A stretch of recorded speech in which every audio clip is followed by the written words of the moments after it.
This steam locomotive is what most steam locomotives look like. It has a single set of drivers. Those big wheels in the center are called the drivers. The drivers move the locomotive and pull the train. For more pulling power, some bigger locomotives have two sets of drivers.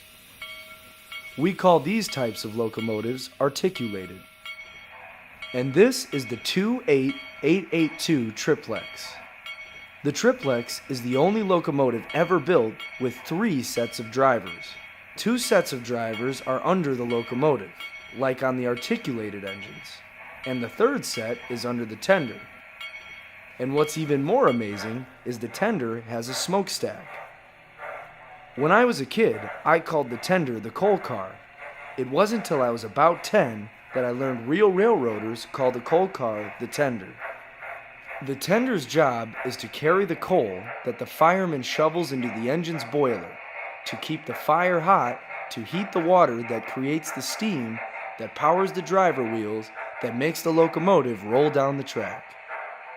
So the triplex tender is the only tender with a set of drive rods, drive wheels, and a smokestack. You might say the triplex needs a tender for its tender.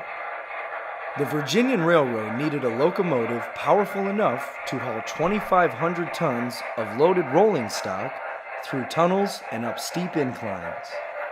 Lashing up 3 steam locomotives could do the job, but it was not easy. 3 engineers on 3 different steam locomotives had to make sure they were all going the same speed. That's when the idea of the triplex was born. A triplex with 3 sets of drivers could do the work of 3 separate locomotives and could be run by 1 engineer.